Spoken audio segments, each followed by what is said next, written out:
I guess my first question is with regards to your expertise. How did you get involved in the field, and what interested you most about working with kids, and specifically some of the disorders that they might experience? Well, I'm a developmental pediatrician in background, Mm-hmm. and I always wanted to work with children. I started working with children with ADHD when it was called minimal brain dysfunction in 1971, and worked with children who are very hyperactive and boys, and have always worked and treated children for their ADHD symptomatology all of these years. Mm-hmm. I also have ADHD, and I have 3 of my 4 children have ADHD, and lots of family Wow. members with ADHD. This is a genetically inherited disorder in many instances, so we do find lots of individuals and families who have same or similar symptoms. Mm-hmm. Sorry if I lag at all. It's just because I'm typing notes while I talk to you. Sorry about that. Um, but I guess I want to start out with a quick question. With back to school area, probably parents are preparing to send their kids back away and to, I guess, ramp back up the medications.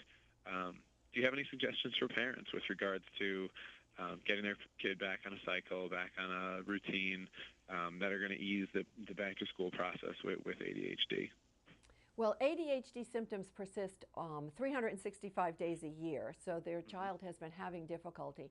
Structure and consistency are the most important things for in the life of a child with ADHD. So we find that if they can get back to consistent bedtimes, if they can get back to consistent routines that the child's used to as early as possible, that's very important. If Hmm. they've had their child off medication for the summer, and we don't always recommend that, every child is different, and you have to make individual decisions. Each child's unique. But for parents, they really should start the medication several weeks before school starts so that they can have the full effectiveness of the medication when they start. One of the things we found in the survey is that parents, although almost all of the parents, 94% of the parents gave medication during school hours.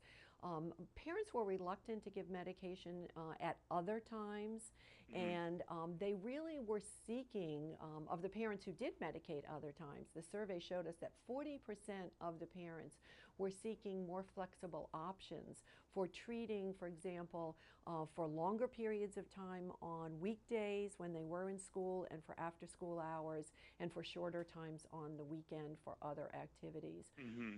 I think also going back to school, they need to not just think of the school hours, they also need to think, and our survey showed us what we experience is that parents had trouble with their after school behaviors as well.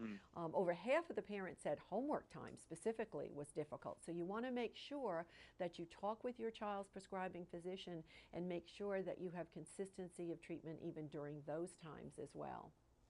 Hmm. Of course. And now you had mentioned it. What are your thoughts on the medication vacation? Do you think it is wise to medicate a child year round, or is it a case by case basis? It's always a case by everyone's unique, and any decision we make in the best interest of the child is usually what meets that child's individual needs. So that's the important Hmm. first step. But secondly, if the child is experiencing symptoms, and as I said, ADHD doesn't just exist during school hours, Right. we really need to make sure that we consistently control those symptoms so that the child can be successful in their interactions with family, in their interactions with other children, going to Hmm. camp. They need to be learning skills all the time, not just at school. So if a child's symptoms are interfering, and we've decided on this mode for dealing with these symptoms, we should consistently carry that plan out. Hmm. Of course. Of course. Uh, just let me catch up for 1 second. Sorry about that. Um, Now, also, you had mentioned that some of the parents are looking for longer-term solutions during the school day. How do you think the introduction of extended-release drugs to the market has helped create a more consistent environment for kids? Do you think it's across the board, an improvement? Is it something that parents want? Is it good for the kids? Is it, just medical advances that'll be beneficial? How do you think XR drugs have helped Um, the ADHD Well, to level? answer your question, the longer acting formulations really have given parents options of treating and keeping symptoms under control for longer periods. Mm-hmm. I find, though, as the survey showed, that parents still want some flexibility and control. They want to be able to be part of the team and to manage the symptoms as needs arise in conjunction with their physician. So they want some information. I find also a lot of parents don't know about the Daytrana option, which is the only patch available for the treatment of ADHD, Mm-hmm. which allows for flexible wear time so that they can wear the patch for 9 hours when they want the longer treatment. Since a patch, as opposed to the pill, can also be removed, they can take it off and get 4, 5, 6 hours of wear time with varying durations of treatment of symptoms. And I find giving parents that information helps them to make some informed decisions about how and they're more likely then to be more consistent in looking at symptoms and managing these symptoms and treating these symptoms. Of course.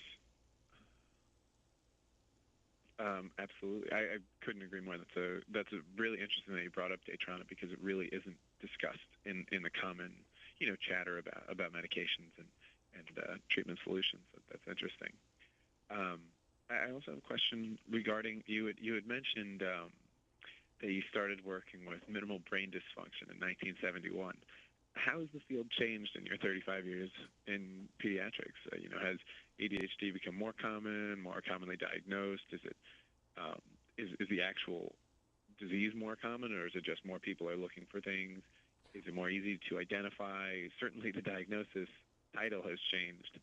How have things changed? Over the years, several things have changed.